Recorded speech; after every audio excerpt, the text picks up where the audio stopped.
Ladies and gentlemen, history buffs, and curious minds, today we're diving into a tale so bizarre, it's hard to believe it's real. A war where the Australian Army, armed with machine guns and pride, faced an enemy that couldn't fly, couldn't reason, but could certainly outrun humiliation.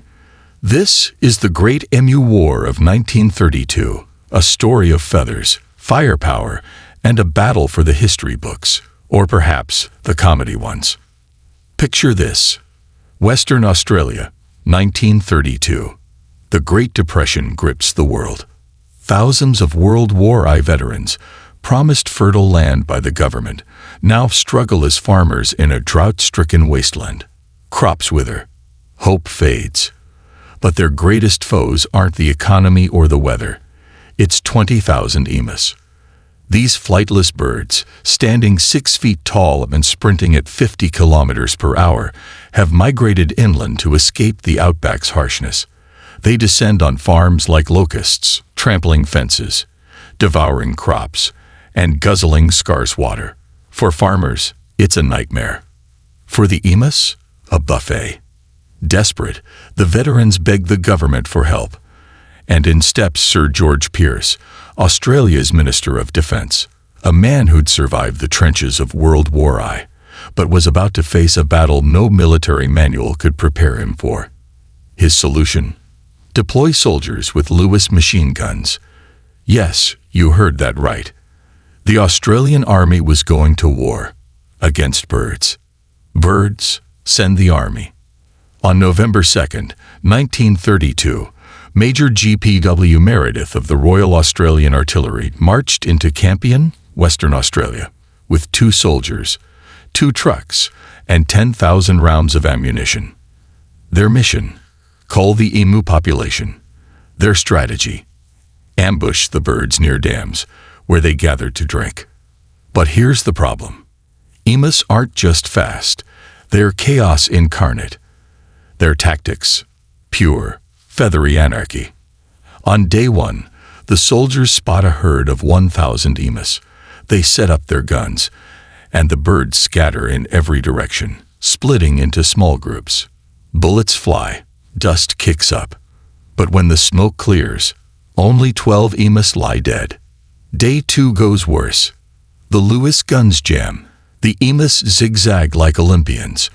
Major Meredith, baffled, writes in his report, "If we had a military division with the bullet-carrying capacity of these birds, it would face any army in the world. They can face machine guns with the invulnerability of tanks." The media pounces. Newspapers dub it the Emu War, mocking headlines reading, "Army baffled by birds," and "Feathered foe outgunned soldiers." Public sympathy even shifts to the emus. After all, they're just hungry animals, not invaders. By day 6, the army retreats. Total casualties: 200 emus. Bullets fired: 2,500. Farmers are furious. The emus? Probably laughing in bird language. But the story doesn't end there. With farmers pleading again, the army returns on November 12th. This time, Major Meredith adapts. Sort of. He mounts a machine gun on a truck, hoping to chase down the birds. But emus outrun the vehicle on rough terrain.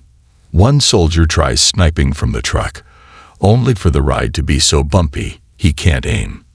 In a final act of desperation, the army resorts to ambushing emus at night, only to realize their guns can't see in the dark. After a month of farce, the military withdraws permanently. The final tally: 986 emus killed, using 9,860 bullets. That's 10 bullets per bird, a ratio so bad it'd make even a stormtrooper blush.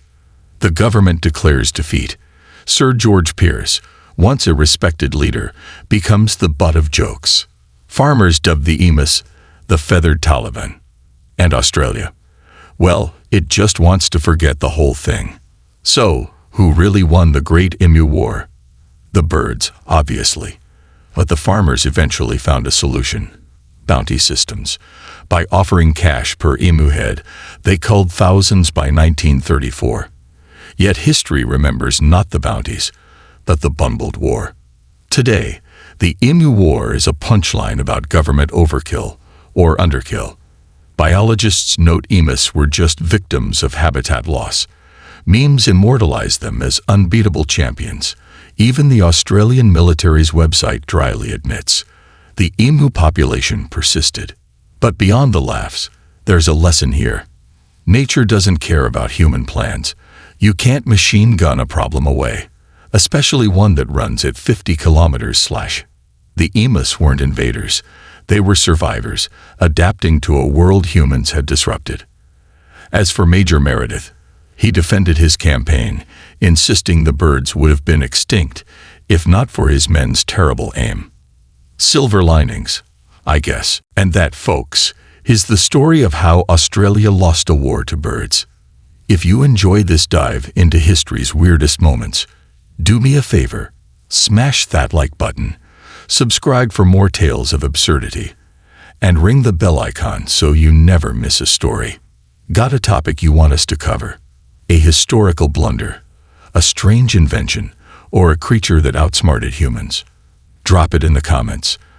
Until next time, remember, never underestimate your opponent, even if it's got feathers. This is Heretic History, signing off. Stay curious.